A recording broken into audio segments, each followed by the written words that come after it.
Series test 4 है। आज हम उसके सॉल्यूशंस डिस्कस करेंगे। ठीक है जी। इसमें जो हमारा चैप्टर रहेगा वो केमिकल काइनेटिक्स रहेगा, है ना। ये केमिकल काइनेटिक्स के आपको 15 क्वेश्चन एज ए टेस्ट दिए गए थे, तो आज हम इनके सॉल्यूशंस को डिस्कस करेंगे। तो फर्स्ट क्वेश्चन है हमारे पास,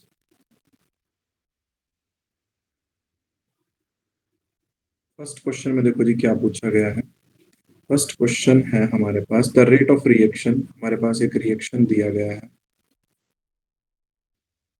N2 gas plus 3H2 gas will forming 2NH3 gas.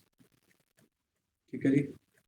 ये हमारे पास एक रिएक्शन दिया गया है और इसमें हमें अमोनिया का रेट भी वो क्या कर रहा है, गिवन दे रहा है, 2 × 10⁻⁻⁴ मोल पर लीटर। और किसका रेट पूछ रहा है, N2 और H2 का। तो पहले हम इस इक्वेशन से रेट ऑफ रिएक्शन लिखते हैं। ठीक है जी। तो रेट ऑफ रिएक्शन कैसे लिखा जाएगा इस इक्वेशन के लिए, -dN2/dt that will be equal to -1/3 dH2/dt that will be equal to +1/2 dNH3/dt। ठीक है जी बात। अब हमसे N2 और इसका रेट जो है वो पूछा गया है, तो इन दोनों को हम इक्वेट करेंगे पहले। ठीक है, क्योंकि मेरे को N2 और H2 का निकालना है, तो इसको इसके साथ इक्वेट करूंगा N2 का निकालने के लिए। तो देखो इसको ऐसे लिख सकता हूँ, dN2/dt will be equal to 1/2 into dNH3/dt। और dNH3/dt का हमें क्वेश्चन में जो रेट है वो गिवन है। कितना गिवन है जी, कितना गिवन है बताओ। तो ये आ जाएगा हमारे पास, dN2/dt will be equal to 1/2 into 2 × 10⁻⁻⁴। तो 2 से 2 कैंसिल हो गया, तो N2 का रेट आ गया 1 × 10⁻⁻⁴। इन सिमिलर वे हम क्या करेंगे, H2 का भी निकालेंगे। तो H2 को इक्वेट करूंगा NH3 के साथ, तो बन जाएगा -1/3 dH2/dt will be equal to 1/2 dNH3/dt। अभी जो स्टोइचोमेट्रिक कोफिशिएंट है इसको इस तरफ ले जाऊंगा, तो ये बन जाएगा -dH2/dt will be equal to 3/2 dNH3/dt। ठीक है जी बात, that will be equal to 3/2, और इसका हमें वैल्यू गिवन थी 2 × 10⁻⁻⁴। so 2 से 2 cancel, it comes out to be 3 × 10⁻⁴। तो हमने दोनों के रेट निकाल लिए जी, है ना। N2 का ये आया और H2 का ये आया। तो कौन सी ऑप्शन इनसे मैच हो रही है वो हम देखते हैं। 1 × 10⁻⁻⁴ एंड 3 × 10⁻⁻⁴। तो कौन सा आंसर आ जाएगा जी बताओ। आंसर आ जाएगा हमारे पास सी ऑप्शन। क्लियर है आपको ये बात। प्लीज इस क्वेश्चन को अच्छे से देखो, क्वेश्चन मैंने कैसे सॉल्व किया।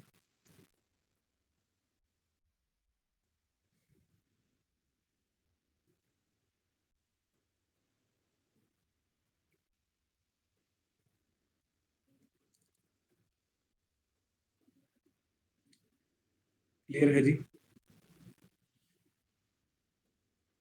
यस और नो।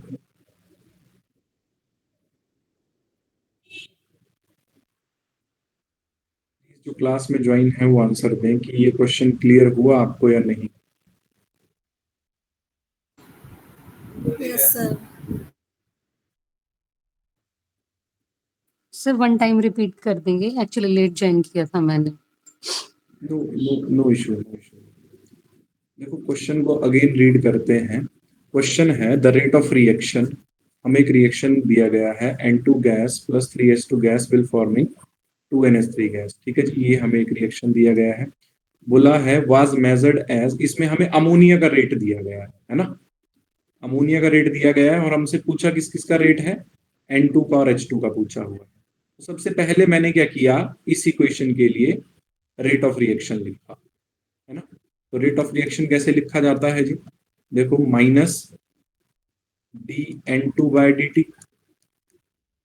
ठीक है, that will be equal to -1/3, stoichiometric coefficient इसके लिखने पड़ते हैं इस तरीके से, dH2/dt। माइनस का साइन रिएक्टेंट के साथ इसलिए लगा रहा हूं, with the passage of time reactants are consumed in the reaction and products are formed in the reaction, ठीक है, प्लस 1/2 dNH3/dt, इस तरीके से जैसे मैंने यहाँ पे लिखा, ये ठीक है जी, ये मैंने इस रिएक्शन का रेट ऑफ रिएक्शन लिख दिया। अब मेरे से N2 का पूछा गया है और H2 का पूछा गया है, तो N2 का और दिया किसका है, NH3 का दिया गया है, तो N2 का निकालने के लिए N2 को और NH3 को आपस में इक्वेट करूंगा और H2 का निकालने के लिए H2 और NH3 को आपस में इक्वेट करूंगा, तो वही किया जी मैंने, है ना। N2 का निकालने के लिए मैंने देखो dN2/dt will be equal to 1/2 dNH3/dt, ऐसा ही आएगा। इन दोनों को अगर देखो यहाँ पर मैंने इक्वालिटी लगाई हुई है, तो it means this will equal to this, this will equal to this, समझ गए जी बात को। तो मैंने इसको इसके इक्वेट कर दिया, अब क्योंकि मेरे को N2 का निकालना है ना, तो देखो, और इसका मेरे को NH3 का दिया हुआ है, तो that will be equal to 1/2 into dNH3/dt। अब dNH3/dt मेरे को क्वेश्चन में गिवन है कितना है, 2 × 10⁻⁻4, 2 से 2 कैंसिल हो गया, तो ये बन गया 1 × 10⁻⁻4, तो ये आ गया N2 का रेट, समझ गए जी। अब H2 Yes. का भी पूछा गया, तो H2 के लिए मैं इन दोनों को आपस में इक्वेट कर दूंगा और उस तरीके से H2 का निकाल दूंगा। देखो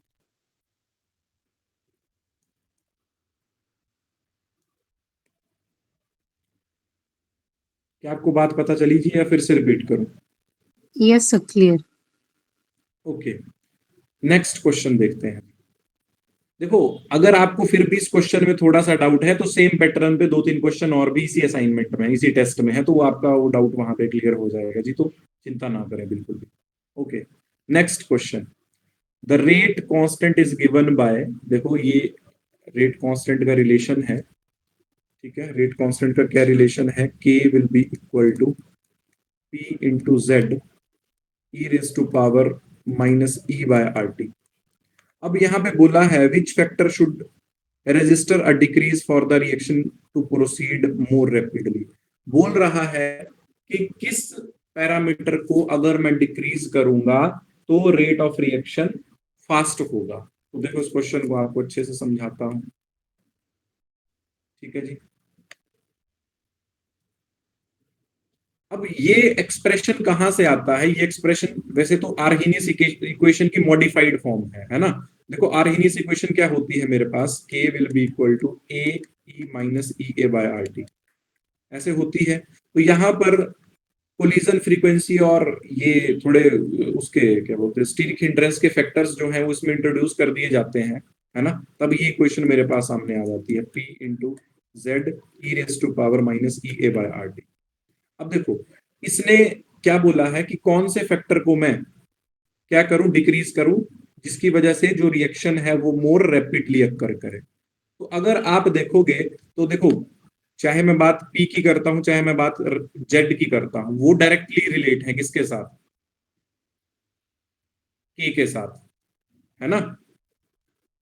अब देखो अगर मैं P को इंक्रीज कर रहा हूं यहाँ पे, तो P और K में क्या रिलेशन है, डायरेक्ट रिलेशन है, मतलब P को इंक्रीज करूंगा तो K भी इंक्रीज होगा, Z को इंक्रीज करूंगा तो K भी इंक्रीज होगा। बट इसने क्वेश्चन में क्या पूछा है मेरे से, क्वेश्चन में इसने ये पूछा है कि किस पैरामीटर को डिक्रीज करूं ताकि रिएक्शन जो है वो मोर रैपिडली अकर कर सके। तो यहां पर अगर आप देख रहे हो रिएक्शन में, तो एक फैक्टर इंट्रोड्यूस करके दिया गया है e raise to power -E/RT, ठीक है जी। इसको क्या बोलते हैं, इसको बोलते हैं हम एक्सपोनेंशियल फंक्शन, है ना, एक्सपोनेंशियल फंक्शन। अब यहां से हम क्या समझेंगे, यहां से हम ये समझेंगे कि जैसे एक्सपोनेंशियल की पावर -x हो, अगर एक्सपोनेंशियल की पावर -x हो, तो मैं x को अगर डिक्रीज करूंगा तो e raise to power -x increase होगा। मैं इस चीज को फिर से रिपीट करता हूं जी, अगर एक्सपोनेंशियल के पावर कुछ माइनस का डिजिट है, जैसे exponential raise to power minus X, तो अगर मैं x की वैल्यू को डिक्रीज करूंगा तो exponential raise to power minus X की सारी वैल्यू क्या होगी, इंक्रीज होगी। तो यहां से इसका आंसर क्या आ जाएगा फिर, देखो k जो है वो डायरेक्टली रिलेट कर रहा है किसके साथ, जो k है, k is directly related with e raise to power minus e by R T. अब इसमें किस पैरामीटर की वैल्यू डिक्रीज करूं, अब देखो अगर मैं e की वैल्यू डिक्रीज करूंगा तो इस k की वैल्यू क्या करेगी, इंक्रीज करेगी, क्योंकि यहां पर माइनस का साइन है, क्योंकि यहां पर माइनस का साइन है। इस चीज को आप ऐसे समझ सकते हो, ये चीज मैंने आपको क्यों समझाई, अगर देखो मैं इस e को डिक्रीज कर रहा हूं, है ना, अगर मैं e की वैल्यू को डिक्रीज कर रहा हूं तो ये सारा का सारा फैक्टर क्या होगा, एक्सपोनेंशियल फैक्टर इंक्रीज होगा। अगर ये इंक्रीज होगा तो k भी क्या होगा, इंक्रीज होगा। तो e की वैल्यू डिक्रीज करके रिएक्शन मोर रैपिडली अकर करेगा। तो इसका आंसर आ जाएगा आपके पास सी ऑप्शन। क्या आंसर आएगा जी इसका आंसर आ जाएगा आपके पास सी ऑप्शन। क्लियर है आपको ये बात?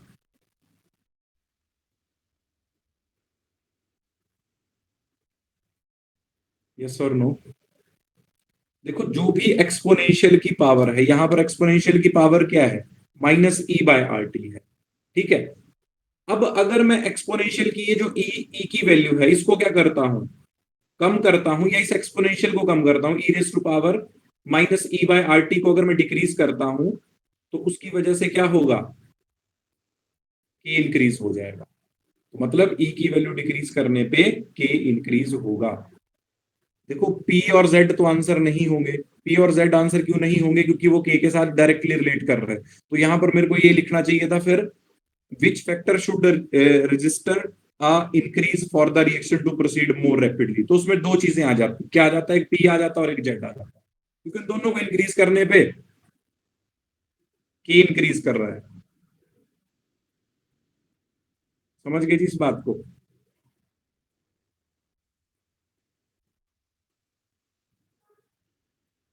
Yes sir. ओके देखो मैं आपको एक बात बताता हूँ कि थोड़े क्वेश्चंस ना ये कॉम्प्लिकेटेड हैं, ठीक है, और आई मीन टू से कि ये टेस्ट मैंने डिजाइन नहीं किए हैं, ठीक है। अब देखो मैं आपको फिर भी ये सारी चीजें सॉल्व करवा रहा हूं, बट आपको पेपर में इतना हाई लेवल देखने को नहीं मिलेगा, ठीक है। बट आप इसको please with interest, with patience, concentration के साथ सुनेंगे तो आपके पास नए और अच्छे कंसेप्ट जो है वो बिल्ड हो जाएंगे, ठीक है। आपको इतना हार्ड क्वेश्चन नहीं आएगा जी। समझ रहे हैं जी बात को? Okay Yes, sir. Moving to the next question. देखो नेक्स्ट क्वेश्चन में क्या बोला गया है, फॉर अ केमिकल रिएक्शन। देखो नेक्स्ट क्वेश्चन को हम सॉल्व करते हैं। क्या बोला गया है जी नेक्स्ट क्वेश्चन में, कि कोई केमिकल रिएक्शन है जिसमें 2x plus Y will forming z।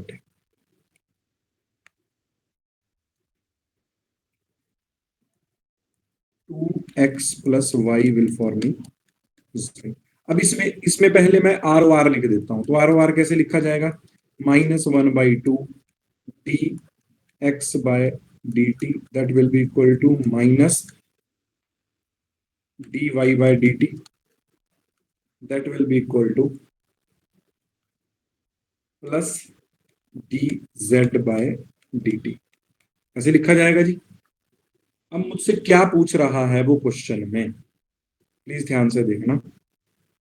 अब क्वेश्चन में वो गिवन दे रहा है मेरे को the rate of appearance of z, ठीक है जी। Rate of appearance of z दे रहा है, rate of disappearance of x पूछ रहा है। तो मतलब x और z को मेरे को इक्वेट करना पड़ेगा आपस में, क्योंकि इन दोनों एक को गिवन दे रहा है और दूसरे के बारे में पूछ रहा है। तो जब मैं इन दोनों को इक्वेट करूंगा तो इक्वेशन बन जाएगी -1/2 dx by dt that will be equal to plus dz by dt।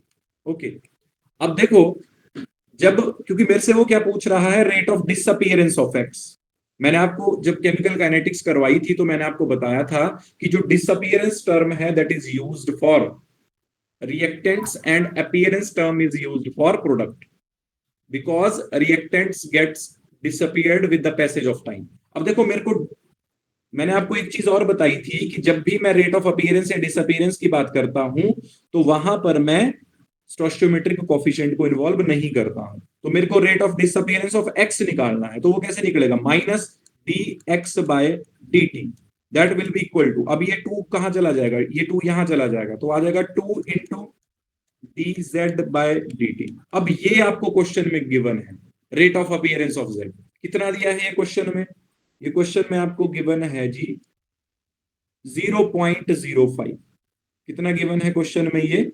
0.05, तो ये आ जाएगा आपके पास minus D x by D t will be equal to 2 into 0.05। तो करना इसको मल्टीप्लाई, देखना कितना आंसर आता है, बताओ शाबाश। Answer comes out to be कितना आएगा जी, 0.1 आएगा, ठीक है जी, 0.1 आ जाएगा दोनों को मल्टीप्लाई करके। तो देखते हैं अब ऑप्शंस, तो option number C is the correct answer, option number C is the correct answer. देखो ये क्वेश्चन इजी था, this question is similar to first question, जैसा फर्स्ट क्वेश्चन था उसी तरीके से ये क्वेश्चन भी है, ठीक है। तो क्या आपको ये क्वेश्चन क्लियर हुआ जी? Yes, sir. Okay, moving to the next question.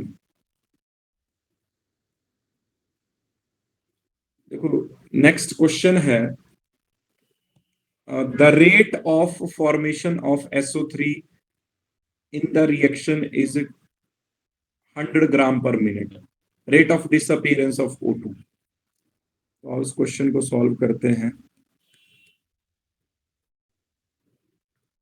ठीक है जी। देखो आपको इस क्वेश्चन में क्या गिवन है, आपको SO3 का रेट दिया गया है और आपसे पूछा किसका रेट है, O2 का डिसअपीयरेंस का रेट आपसे पूछ रहा है। तो देखो क्वेश्चन है हमारे पास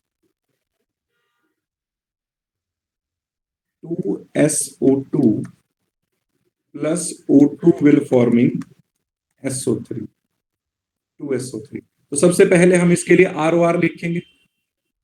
ROR कैसे लिखा जाएगा जी, इसके लिए सभी लिखेंगे अपनी कॉपी पे, rate of reaction will be equal to -1/2 DSO2 by dt, that will be equal to minus DO2 by dt, that will be equal to +1/2 DSO3 by dt।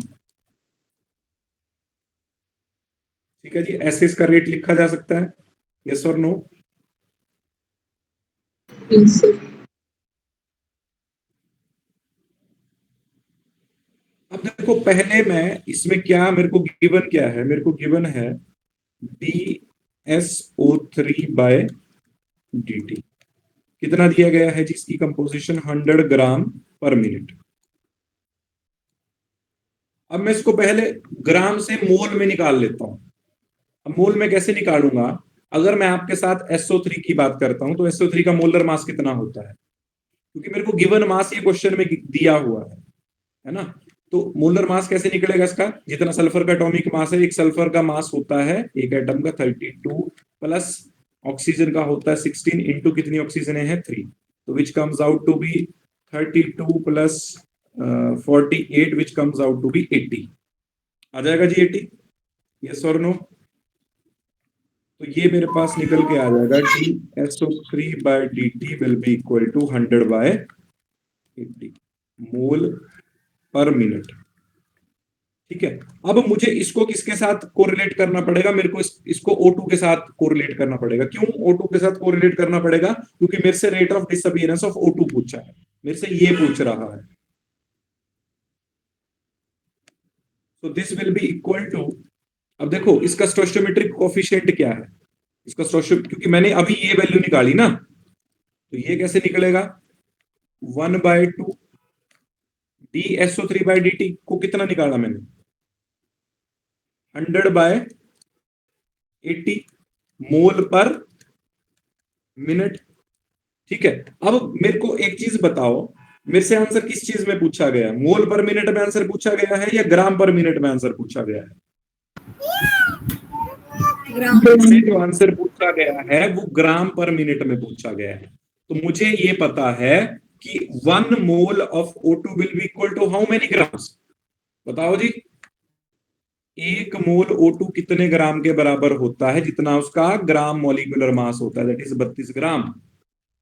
तो that will be equal to 1/2 into 100/80 into 32 mole replace हो जाएगा ग्राम पर minute से। तो इसको solve करो, answer आ जाएगा। करना जरा इसको सॉल्व, कितना आंसर आ रहा है?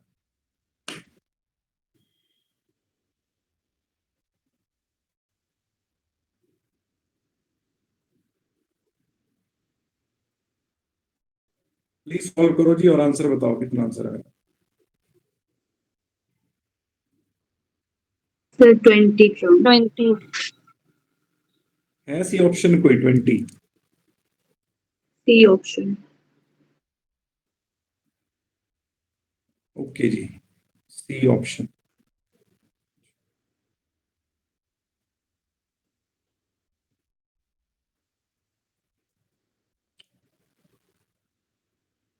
ये जो पीपीटी है ये आपको भी ब्लर दिख रही है, मुझे ब्लर दिख रही है? ब्लर है सब सर। ब्लर शो हो रही है। अभी होगी ब्लर है ना? Yes sir.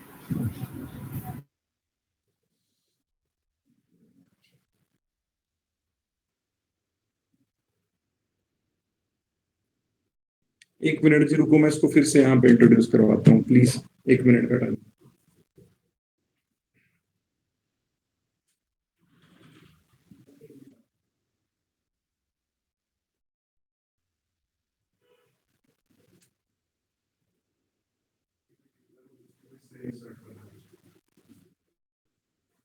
पीपीटी को तो फिर से insert कर दो, जरूर।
वेट, मैं से ऐसे सॉल्व करवा देता हूँ।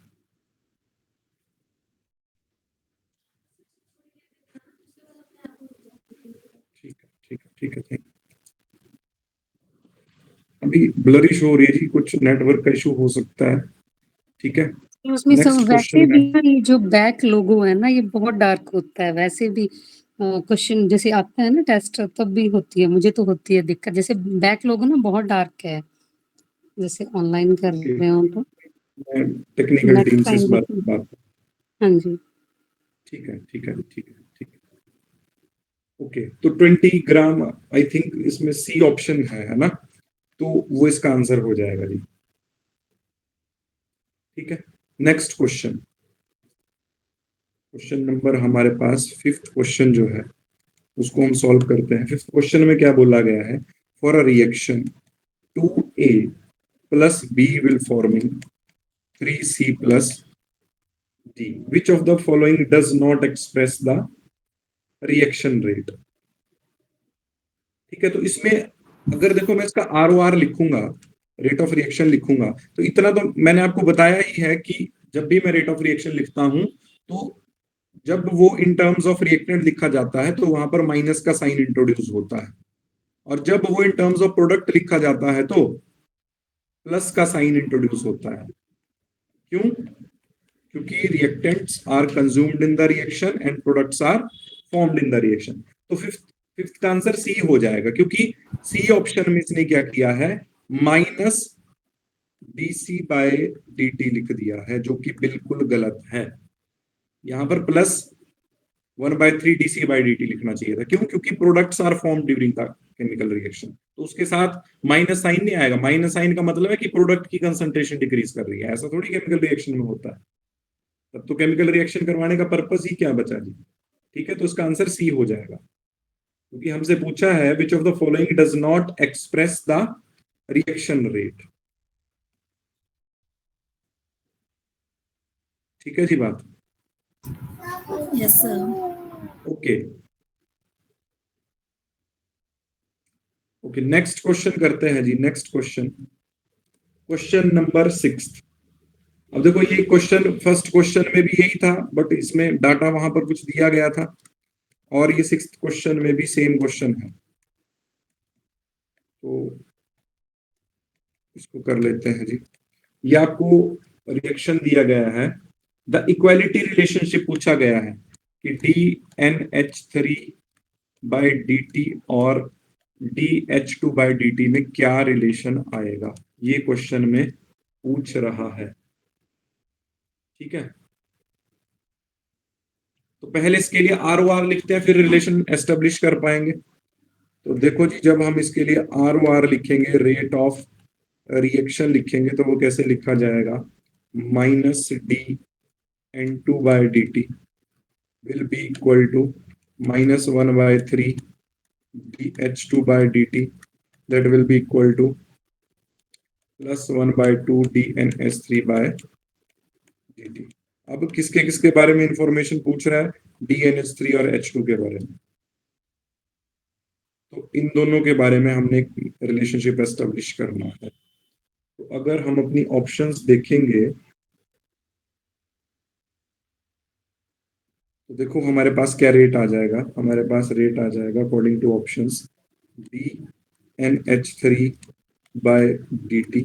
अब इसका यहाँ पर जो 2 है वो यहाँ जाके मल्टीप्लाई हो जाएगा, that will be equal to -2/3 DH2 by dt। तो कुछ इस तरीके से आंसर आना चाहिए जी। कौन सी ऑप्शन मैच करेगी, लास्ट ऑप्शन मैच करेगी, D is the answer. Clear है सबको ये बात? बहुत इजी क्वेश्चन है, आप आराम से इन क्वेश्चनों को कर सकते हो। चले नेक्स्ट क्वेश्चन पे जी। ओके, अब देखो नेक्स्ट क्वेश्चन क्या है, क्वेश्चन नंबर 7। क्वेश्चन नंबर 7 में बोला गया है कि कोई रिएक्शन है और वो रिएक्शन जो है वो सेकंड ऑर्डर का है with respect to concentration of carbon monoxide. ठीक है, कोई सेकंड ऑर्डर का रिएक्शन है, वो कार्बन मोनोऑक्साइड की कंसंट्रेशन के साथ सेकंड ऑर्डर को फॉलो कर रहा है। तो यहां से हमें एक चीज पता लग रही है कि जो रेट है that is proportional to molar concentration of CO to the power 2, क्योंकि वो सेकंड ऑर्डर, ये बात वो क्वेश्चन में बोल के कर रहा है कि कोई रिएक्शन है जो सेकंड ऑर्डर को फॉलो कर रहा है with respect to the concentration of carbon monoxide. पहली लाइन का मतलब ये हो गया, if the concentration of carbon monoxide is doubled, अगर कार्बन मोनोऑक्साइड की कंसंट्रेशन को डबल कर दिया जाए, with everything rest kept the same, मतलब बाकी जो भी चीजें उस केमिकल रिएक्शन में और भी पार्टिसिपेट कर रही हैं उन सभी की कंसंट्रेशन को कांस्टेंट कर दिया जाए, तो रेट ऑफ रिएक्शन पे क्या फर्क पड़ने वाला है, ये क्वेश्चन आपसे पूछा गया है। अब देखो, अगर मान लिया कि नया रेट पे क्या फर्क पड़ेगा, उसको मैंने जैसे इसको रेट 1 बोल दिया, तो उसको मैंने रेट 2 बोल दिया। रेट 2 में उसने क्या बोला कि मैंने कार्बन मोनोऑक्साइड की कंसंट्रेशन को डबल कर दिया। ठीक है जी, तो डबल कर दिया तो ये बन जाएगा rate 2 will be equal to 2 का स्क्वायर कितना हो जाएगा, 4 times of molar concentration of CO का स्क्वायर। अब फ्रॉम इक्वेशन 1 ये किसके बराबर आ जाएगा, ठीक है, तो ये आ जाएगा मेरे पास rate 2 is proportional to 4 times of rate 1। तो बताओ जो नया रेट आया वो इनिशियल रेट का कितने टाइम हुआ, कितने टाइम इंक्रीज हुआ जी, बता दो। 4 times। 4 टाइम्स। तो कौन सी ऑप्शन बनेगी जी, सी ऑप्शन बनेगी, increase by a factor of 4। क्या आपको ये बात क्लियर है? Increase by a factor of 4 is the answer.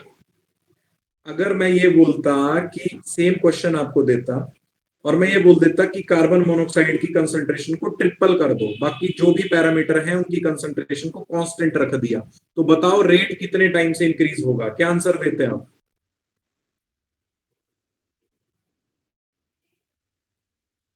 Please सभी आंसर दो जी।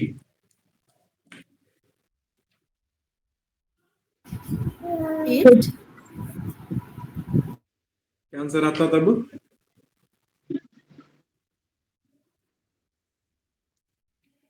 देखो इनिशियली आपका रेट वैसे ही है जैसे लिखा है, rate 1 is proportional to carbon monoxide की कंसंट्रेशन की पावर 2, क्योंकि सेकंड ऑर्डर है।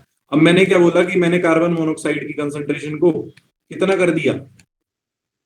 3 टाइम्स इंक्रीज कर दिया, तो वो ऐसे बन जाएगा। तो रेट 2 इज प्रोपोर्शनल टू 3 का स्क्वायर कितना हो गया? 9 टाइम्स ऑफ CO का स्क्वायर। और from equation 1 rate 2 is proportional to 9 times of rate 1, तो क्या आंसर आ जाता? 9 टाइम्स आंसर आ जाता जी, increased by a factor of 9। क्या आपको बात क्लियर हुई? Yes sir. Yes, sir. Okay, next question पे चलते हैं जी। नेक्स्ट क्वेश्चन पे चलते हैं, क्वेश्चन नंबर 8 की बात अब हम करते हैं। तो देखो क्वेश्चन नंबर 8 में हमसे क्या पूछ रहा है? 8th क्वेश्चन में बोल रहा है कि कोई रिएक्शन है 2A plus B will forming A2B। ठीक है जी। Which of the following expression can be use to describe the instantaneous rate of reaction? तो हम पहले इसका ROR लिख लेते हैं। तो उसका ROR कैसे लिखा जाएगा? -1/2। ठीक है, ये तो आपको सबको आना चाहिए लिखने जी, पता नहीं कितनी बार मैंने लिख दिया ये सब। -dP/dt that will be equal to plus dA2B/dt। ठीक है जी। तो अब पूछ रहा है कि कौन सा मेथड है इसका इंस्टेंटेनियस रेट लिखने का। बताओ जी क्या आंसर आएगा इसका? अगर आप ऑप्शंस देखेंगे तो बहुत अच्छे से, बहुत क्लियरली आपको ए ऑप्शन में ये आंसर मिल जाएगा। ठीक है जी बात। बाकी आप कोई भी ये पैरामीटर चेक कर लो, ये आपको ऑप्शन में नहीं दिखेगा। ठीक है, मतलब चाहे ऑप्शन में ये मिल जाता, चाहे ऑप्शन में ये मिल जाता, चाहे ऑप्शन में ये मिल जाता, ये हर जो मैंने पॉइंट लिखा है वो इस रिएक्शन का रेट है। देखो मैं किसी भी केमिकल रिएक्शन के रेट को रिएक्टेंट की टर्म में भी लिख सकता हूं, प्रोडक्ट की टर्म में भी लिख सकता हूं। तो ये रिएक्शन के रेट को ही रिप्रेजेंट कर रहा है, ये चीज भी रिएक्शन के रेट को रिप्रेजेंट कर रही है, ये चीज भी रिएक्शन के रेट को रिप्रेजेंट कर रही है। So option A is the answer. 8th question का ए ऑप्शन आंसर होगा।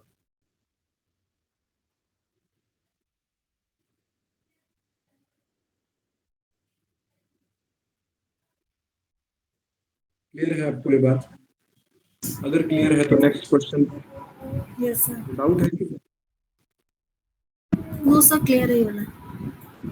ओके, 9th क्वेश्चन पे मूव करते हैं। In the formation of sulphur trioxide by contact process 2SO2 gas plus O2 gas will forming SO3 gas। ठीक है जी। The rate of reaction is expressed as, ये भी हमें गिवन है, dO2/dt will be equal to 2.5 into 10 to the power -4। और पूछ क्या रहा है मेरे से? The rate of disappearance of SO2। बहुत आसान क्वेश्चन है जी, बिल्कुल फर्स्ट क्वेश्चन के जैसे है। देखो पहले मैं इसका ROR लिखता हूं। तो जब मैं इसका ROR लिखूंगा तो ROR आ जाएगा -1/2 dSO2/dt that will be equal to -dO2/dt that will be equal to dSO3/dt। अब हमें क्या दिया है?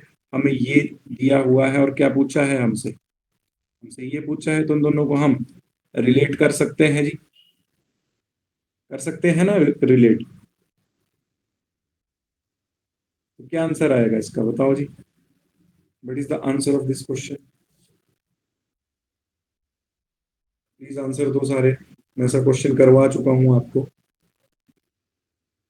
Sir, 5.0 multiplied 10 raised to power -4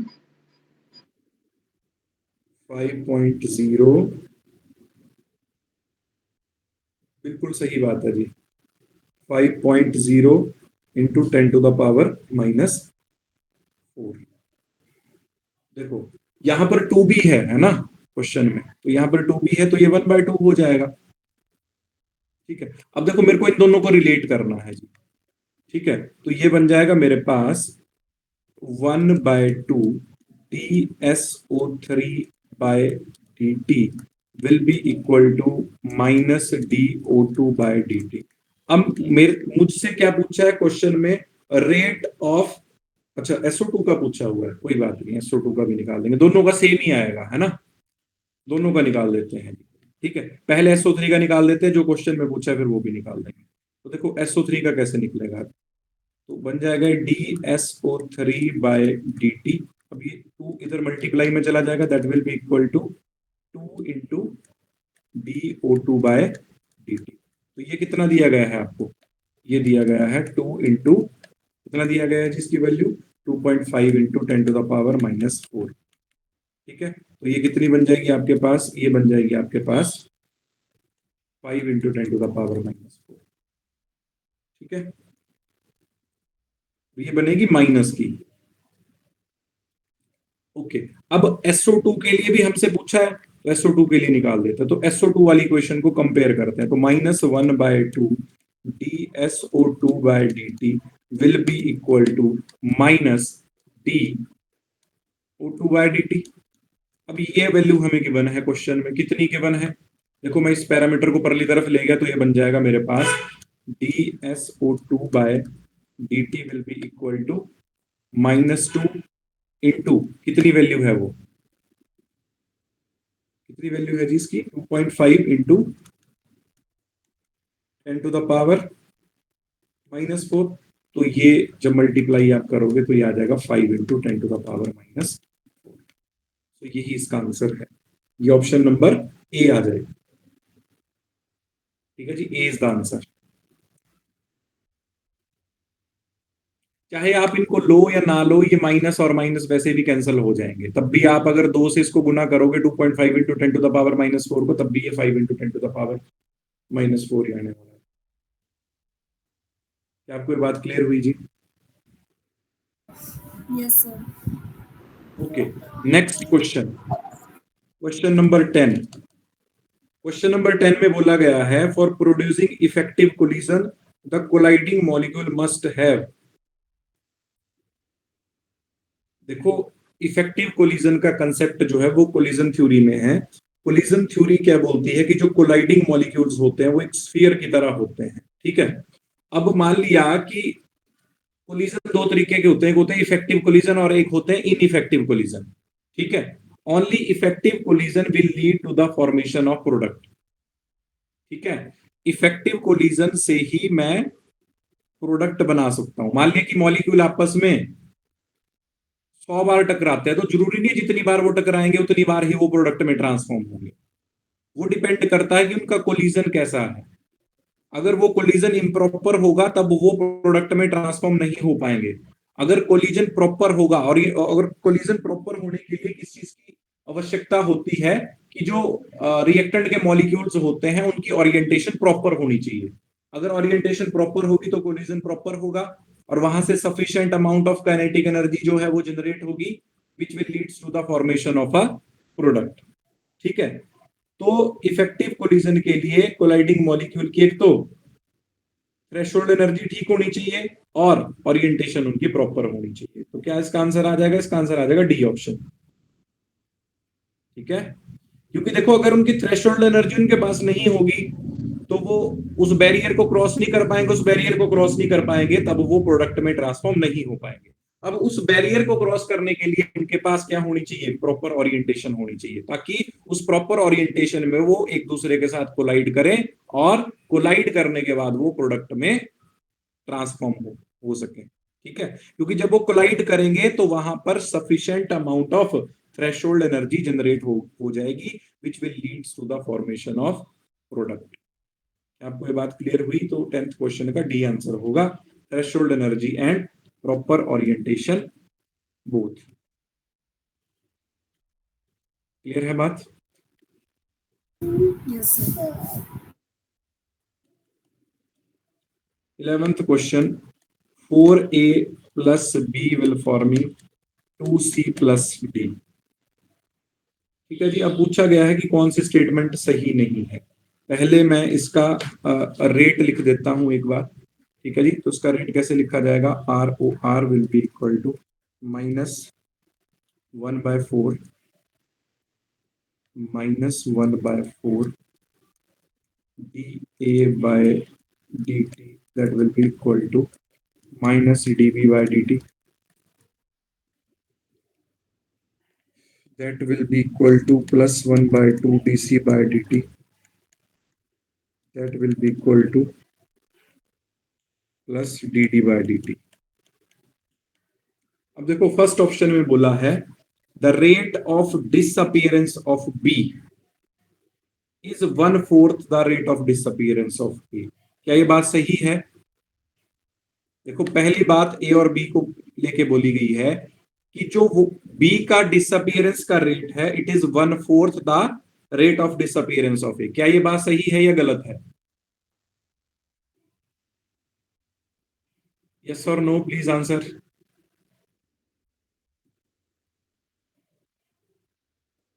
क्या मेरी आवाज आ रही है जी सबको? ठीक है सर, सही है। ये बात बिल्कुल सही है। ठीक है जी। नेक्स्ट बात क्या बोली गई है? नेक्स्ट बात बोली गई है the rate of formation of C is 1/2 the rate of consumption of A. देखो अब ए और सी को लेके बात बोली गई है तो इसको देख लेते हैं इस बात को।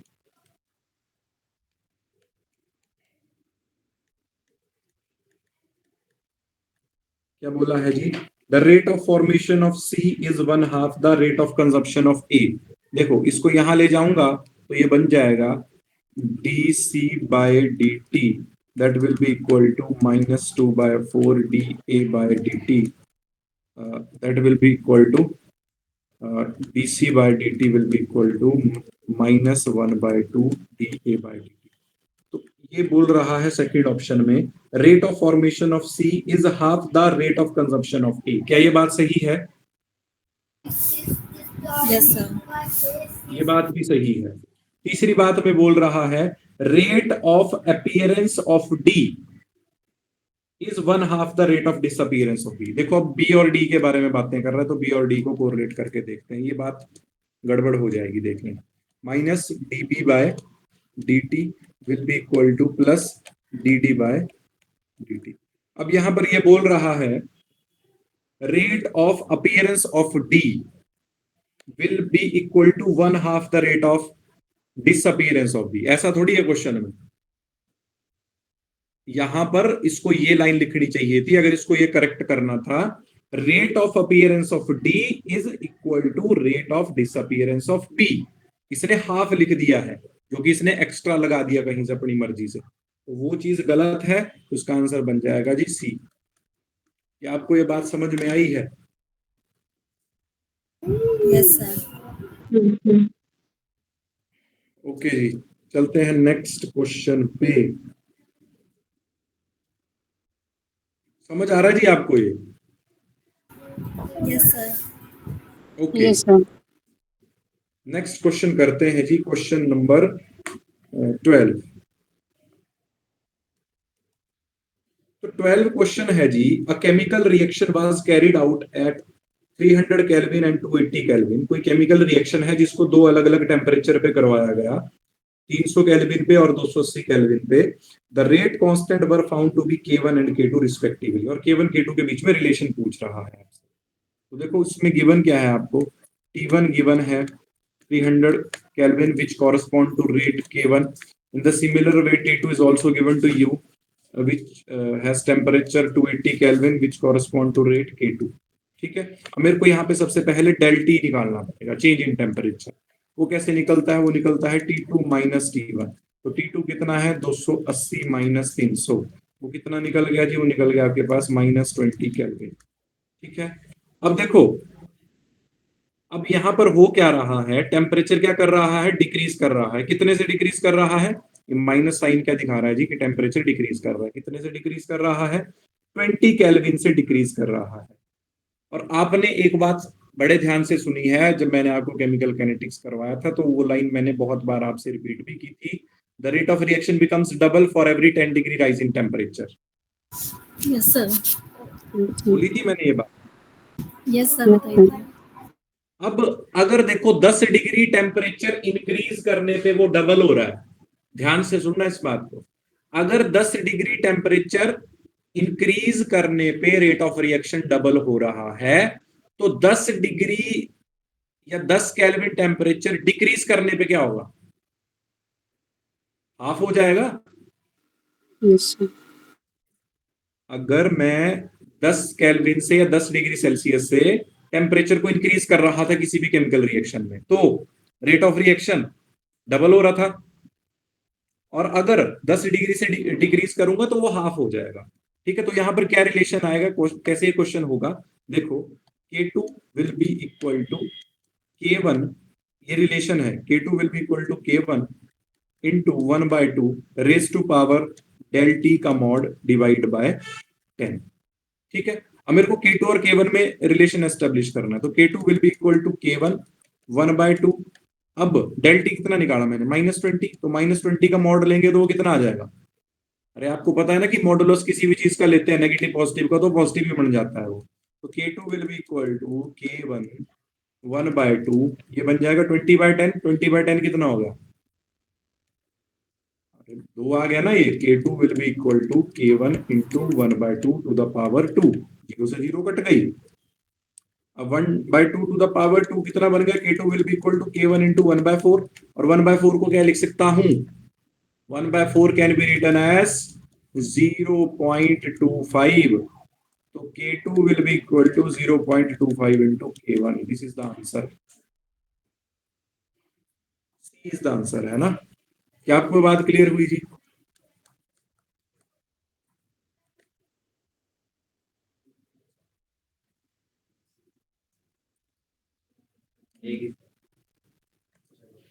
क्या आपको ये बात क्लियर हुई? यस और नो? Yes sir. कोई डाउट है किसी को तो प्लीज पूछे मेरे से।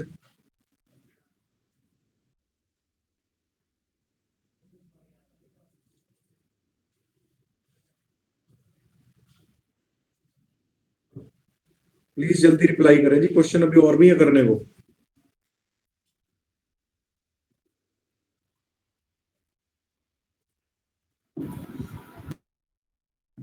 सर एक मिनट ये समझा देना, जैसे आपने ये तो हमें पता कि 10 डिग्री करते तो जैसे डबल हो जाती है, वो माइनस वाला कुछ एक बार क्लियर कर देना थोड़ा फिर से।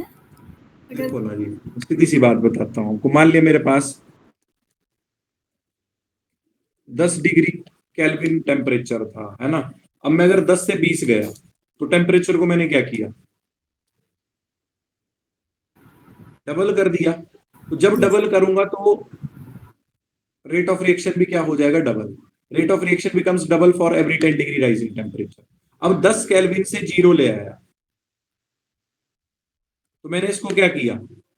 10 डिग्री केल्विन से या 10 डिग्री केल्विन से मैंने इसको क्या कर दिया? डिक्रीज कर दिया, तो ये हो जाएगा हाफ। अब देखो ना, ये बात आपको तो अंडरस्टूड है कि टेम्परेचर -20 केल्विन डिक्रीज किया गया है, तो इसको आप डायरेक्टली भी कर सकते थे। ये तो मैंने आपको प्रॉपर मेथड बता दिया ना जी। अगर मान लिया कि ये 30 डिक्रीज करता तो K2 K1 में क्या क्या रिलेशन आता? तो मैं सीधा लिख देता K2 will be equal to 1/2 की पावर कितनी बन जाती? 30/10, 1/2 to the power 3 times of K1, ऐसे बन जाता। तो वो बन जाता आपके पास K2 will be equal to 1/8 times of K1। समझ गए जी? Yes sir. अब यहां पर टेम्परेचर डिक्रीज कर रहा है, तब ये 1/2 हुआ, हाफ हो जाता है। और जब इंक्रीज करे 10 से तो डबल हो जाता है। ये कंसेप्ट है। अब देखो सेम पैटर्न पे अगला क्वेश्चन है ना, कि टेम्परेचर को मैंने 10 डिग्री से कितना कर दिया? 10 डिग्री से मैंने टेम्परेचर को 100 डिग्री कर दिया। कितने टाइम इंक्रीज किया जी? कितने टाइम्स इंक्रीज किया बताओ? अरे भाई 10 डिग्री से 100 डिग्री कर दिया, पहले आपके पास 10 रुपए थे, फिर 100 रुपए आ गए, कितने टाइम्स आपके पास पैसे इंक्रीज हो गए? फिर 9 टाइम।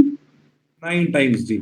अब 10 टाइम्स मत बोलना, कोई 0 रुपए से स्टार्ट नहीं किया था, 10 रुपए आपके पास पहले से थे, ठीक है? तो 2 टू द पावर 9 आ जाएगा, तो वहां से आप आंसर निकाल सकते हो। अब ये 2 टू द पावर 9 कैसे आया? वो इस तरीके से आता है कि पहले 10 डिग्री से वो 20 डिग्री हुआ, है ना? तो फिर 2 टू द पावर 1 हुआ, फिर 20 से 30 हुआ, 2 टू द पावर 2 हुआ, फिर 30 से 40, 2 टू द पावर 3। समझ गए? इस तरीके से जब वो 100 तक जाएगा तो 2 टू द पावर 9 हो जाएगा, सॉल्व कर लेना, आंसर आ जाएगा। Yes sir. नेक्स्ट क्वेश्चन है rate of reaction increases with increase in temperature. ये ऑप्शन हो जाएगा 14th क्वेश्चन का, ठीक है? Rate of reaction increases with increase in temperature. Next 15th question है अपने पास, point out the incorrect statement. पहली स्टेटमेंट बोली है इनकरेक्ट बतानी है। पहली स्टेटमेंट में बोला है rate law is experimental fact whereas law of mass action is theoretical. बिल्कुल सही बात है, ठीक है? दूसरी बात में बोला गया है rate law is always different from the expression of law of mass action. ये बात नहीं होती जी। क्यों? क्योंकि देखो, मान लिया कि मेरे पास कोई केमिकल रिएक्शन है, A mole of A react with B mole of B will forming product, तो लॉ ऑफ मास एक्शन के अकॉर्डिंग इस रिएक्शन का रेट ऑफ रिएक्शन कैसे लिखा जाएगा? Rate of reaction will be equal to K into molar concentration of A to the power जो उसका स्टोइचियोमेट्रिक कोफिशिएंट है, B टू द पावर जो उसका स्टोइचियोमेट्रिक कोफिशिएंट।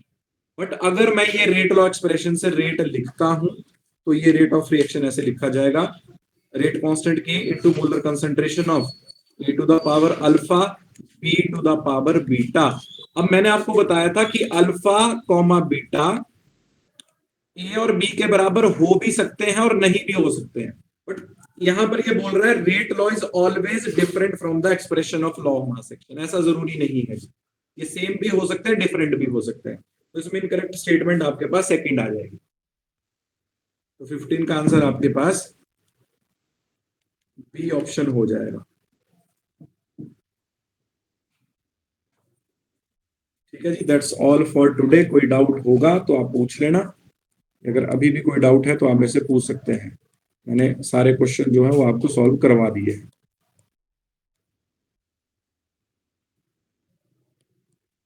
क्लियर है जी बात? Yes sir. That's all for today, thank you.